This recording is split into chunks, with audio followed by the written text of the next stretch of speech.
Hello बच्चों, आज हम इस वीडियो में एवोग्रेडो का नियम तथा उससे संबंधित कुछ सवाल पढ़ेंगे।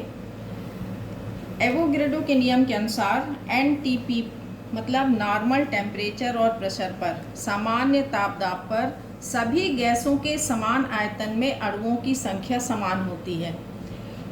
इसका मतलब क्या हुआ कि एनटीपी पर सभी गैसों के 1 मोल का आयतन 22.4 लीटर होता है और एनटीपी पर सभी गैसों के 22 लीटर आयतन में का द्रव्यमान उसके ग्राम अणु द्रव्यमान के बराबर होता है।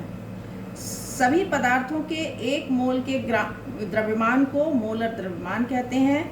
इसमें अणुओं की संख्या 6.023 × 10⁻23 होती है। इस संख्या को मतलब 6.023 × 10⁻23 को एवोग्रेडो संख्या कहते हैं, जिसे Na से प्रदर्शित करते हैं। मतलब एवोग्रेडो संख्या बराबर क्या होता है 6.023 × 10⁻23 और 1 मोल बराबर भी क्या होता है 6.023 × 10⁻23। इसे आपको हमने पिछले वीडियो में बताया था। तो इससे आपने क्या समझा कि जो एनटीपी पर सभी गैस जो होंगी इनका जो आयतन होगा वो क्या होगा, एक मोल का आयतन,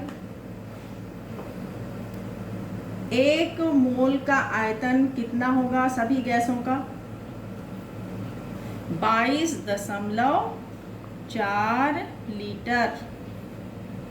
ठीक, और आपने पढ़ा है कि 22.1 मोल में कितने अणु होते हैं, कितने 6.023 × 10⁻23 अणु होते हैं।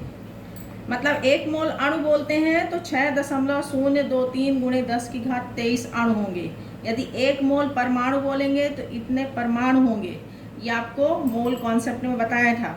तो और इसका मतलब यह हुआ कि 22.4 लीटर आयतन होगा गैस का एनटीपी पर और इसमें भी अणुओं की संख्या कितनी होगी 6.023 × 10⁻23 और 1 मोल का जो आयतन होगा उसका द्रव्यमान किसके बराबर होगा, ग्राम अणु द्रव्यमान के बराबर होगा। मतलब अणु द्रव्यमान के बराबर होता है, ग्राम अणु द्रव्यमान के बराबर होता है।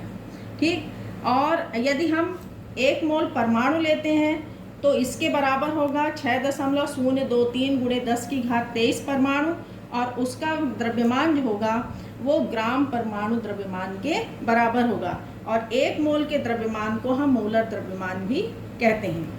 तो हमको इसमें ये चीज़ समझ में आई और आप लोग इसी को ध्यान में रख करके जो आपको सवाल रहेंगे जो एवोग्रेडो के नियम से उसको आपको हल कर सकते हैं। इसी के आधार पर आप सवाल में आपको ये देखना होगा कि किसके किसके बीच में संबंध किसके लिए बात कर रहा है, क्या पूछ रहा है। ठीक, तो जैसे उदाहरण के रूप में हम एक ये सवाल लेते हैं, कार्बन के 1 परमाणु का द्रव्यमान ज्ञात कीजिए। ठीक है, तो कार्बन का परमाणु आप क्या जानते हैं, कार्बन का परमाणु द्रव्यमान बराबर 12 AMU एटॉमिक मास यूनिट या यूनिट मास होता है, 12 U होता है। ठीक, और ये बराबर ग्राम परमाणु द्रव्यमान के होगा। मतलब किसके बराबर होगा 12 ग्राम परमाणु द्रव्यमान के। ठीक, तो आप ये देखिए क्या पूछ रहा है सवाल, 1 परमाणु का द्रव्यमान ज्ञात करना है। आपको अभी हमने क्या कॉन्सेप्ट बताया कि परमाणु पूछ रहा है और द्रव्यमान मतलब ये और इसके बीच में बात कर रहा है, इससे आपको मतलब नहीं है। तो मतलब कार्बन का यहाँ पर कितने ग्राम द्रव्यमान है 12, मतलब इतने अणुओं का द्रव्यमान 12 है। ठीक है, तो 1 अणु का द्रव्यमान कितना होगा। तो आप सीधे सीधे सरल जैसे गणित से हल करते हैं प्रश्न, ठीक वैसे ही करेंगे। क्योंकि 6.023 गुणे 10 की घात 23 परमाणुओं, कार्बन के परमाणुओं का द्रव्यमान कितना है? 12 ग्राम है।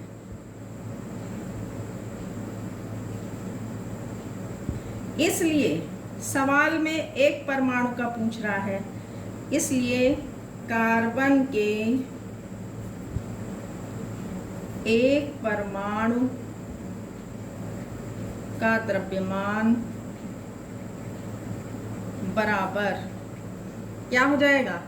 12 गुणे 1/6.023 गुणे 10 की घात 23।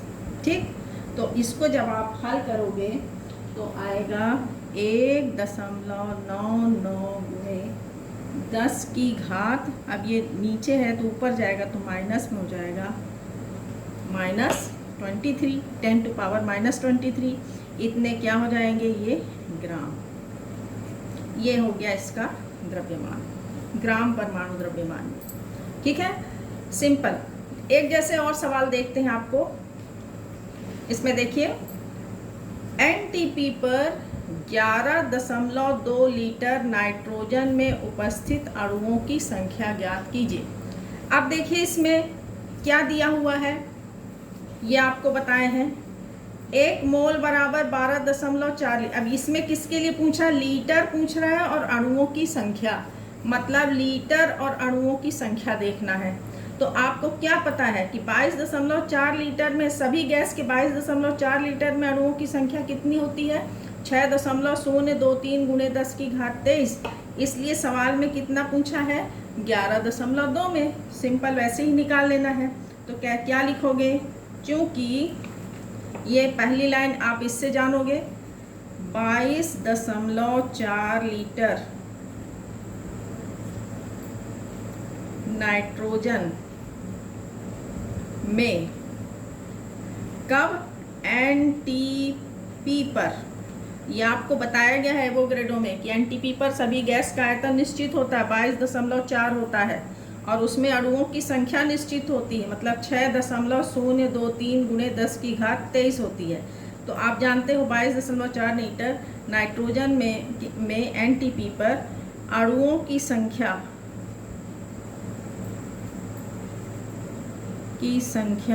कितनी है? 6.023 गुणे 10 की घात 23 है। इसलिए कितने में पूछ रहा है? 11.2 लीटर में नाइट्रोजन में अणुओं की संख्या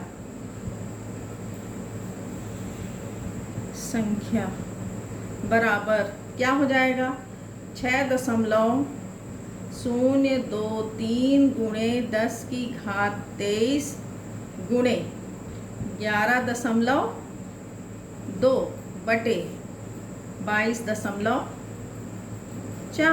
ठीक, अब इसको देखिए, इसको पहले हम दशमलव, ऐसे ये आपका सीधे एक अंक है, इसमें एक अंक है तो ये कट जाएगा, और जस्ट डबल है तो ये 2 बार जाएगा, और इसको आप डायरेक्ट काट सकते हो। ये 1 हो गया, 2 3 6, फिर दशमलव रख दीजिए, शून्य रख दिए, 2 1 कम 2, 2 1 कम 2, मतलब कितने अणुओं की संख्या आ गई? 11.2 लीटर में 3.011 गुणे 10 की घात 23 इतने अणु क्या होंगे? उपस्थित होंगे नाइट्रोजन के, जो 11.2 लीटर में। ठीक है, ठीक इसी तरह से हम एक और सवाल देखते हैं जो कि आपके NCERT में है। इसको देखिए, बिल्कुल आप एक सवाल हम और देखते हैं जो आपके NCERT में दिया हुआ है। ठीक इसी से आपको बन जाएगा। आपको ये मालूम होना चाहिए 1 मोल में अणुओं की संख्या इतनी होगी, ठीक, और 1 मोल का सभी गैस का आयतन 22.4 लीटर, और ये बराबर होगा, इन सभी का द्रव्यमान किसके बराबर होगा? ग्राम अणु द्रव्यमान, अणु लोगे तो अणु द्रव्यमान, और यदि परमाणु लोगे तो परमाणु द्रव्यमान के बराबर। अब देखिए इसमें ये दिया है, एनसीईआरटी से क्वेश्चन है, हीलियम के 52 मोल में ये लिखा, निम्नलिखित में से प्रत्येक के परमाणुओं की संख्या ज्ञात की, मतलब परमाणु की संख्या ज्ञात करनी है। तो पहला प्रश्न क्या है, हीलियम के 52 मोल में। तो अब कैसे, हीलियम ये 1 मोल में क्या जानते हो, परमाणु की संख्या कितनी होती है, 6.023 गुणे 10 की घात 23, तो 52 मोल में निकाल लोगे तो क्या हो जाएगा, चूंकि हीलियम के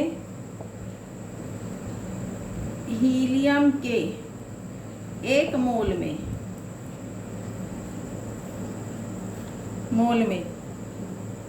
6.023 गुणे 10 की घात 23 परमाणु हैं, ठीक है, की संख्या कितनी है 6.0, इसलिए 52 मोल में, हीलियम के 52 मोल में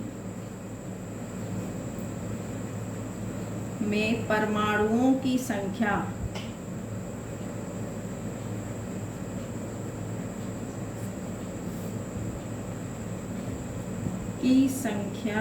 बराबर क्या हो जाएगा, इतने गुणे इतने बटे 1, तो 1 करने की जो वही नहीं है, आप क्या कर दोगे, 52 गुणे 6.023 गुणे 10 की घात 23, जो आंसर आ जाएगा वही उसका उत्तर हो जाएगा। जैसे इसमें आएगा आप हल करोगे तो 313.04 गुणे 10 की घात 23 इतने परमाणु होंगे, मतलब 52 मोल में इतने परमाणु, ठीक है। सेम ऐसे ही एक ये भी कर देख लीजिए, हीलियम के 52 ग्राम में कितने परमाणु होंगे, तो आप जानते हो, ये देखो लिखा है 52 ग्राम, मतलब अब ये पूछ रहा है हीलियम का परमाणु भार कितना होता है, 4U, या 4 ग्राम द्रव्यमान में लिखोगे तो 4 ग्राम होंगे, ठीक।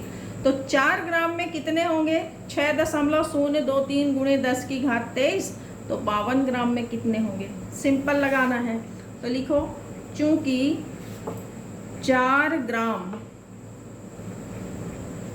हीलियम में परमाणुओं की संख्या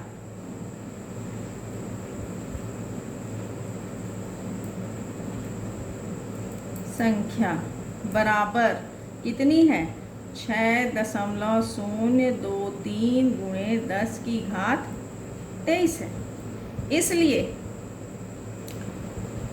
इसलिए कितने ग्राम में पूछ रहा है, 52 ग्राम। 52 ग्राम हीलियम में उपस्थित परमाणुओं की संख्या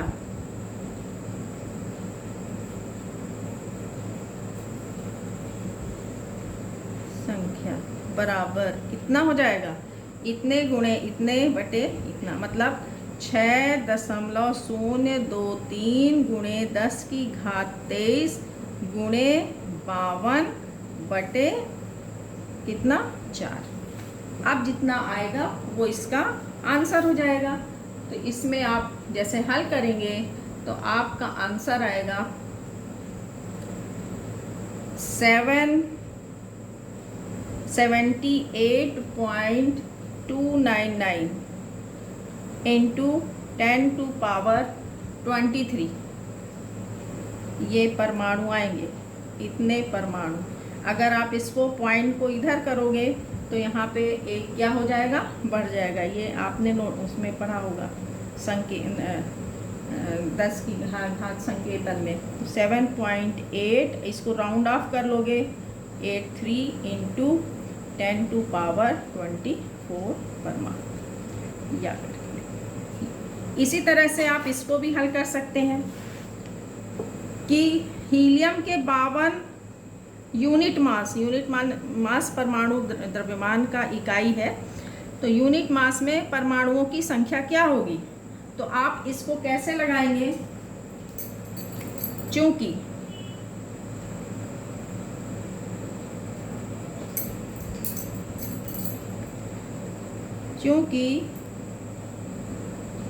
हीलियम का परमाणु भार कितना होता है? परमाणु द्रव्यमान बराबर 4U होता है, यूनिट मास। तो 4U हीलियम बराबर में होते हैं, हीलियम का एक परमाणु होता है। इसलिए सवाल में कितना दिया है? 52U में, 52 यूनिट मास में उपस्थित परमाणु बराबर कितना हो जाएगा? 52/4, है ना। तो ये बराबर कितने हो जाएंगे? ये U और ये U रहेगा तो U कैंसिल हो जाएगा, और 4 एकम 4, 4 एकम 4, 4 तिहाई 12, मतलब कितने परमाणु होंगे? 13 परमाणु। इस तरह से आप क्या कर सकते हैं? सभी केवल इसको ध्यान रख करके आप किसके किसके बीच पूछा गया है तो हमको क्या मालूम है, जो चीज़ पूछा गया है उसको हमें राइट हैंड साइड में लिखना है, और सिंपल गणितीय जैसे कैलकुलेशन होते हैं, गणनाएं होती हैं, ठीक उसी तरह से हमें इसे निकाल लेना है। तो हमें आशा है कि आपको ये वीडियो पसंद आई होगी और आपको समझ में भी आ गया होगा। इसी तरह की और जो हैं आपके किताब में सवाल, उसे आप अपने से करिए। धन्यवाद। वीडियो को लाइक करिए, शेयर करिए और सब्सक्राइब करिए।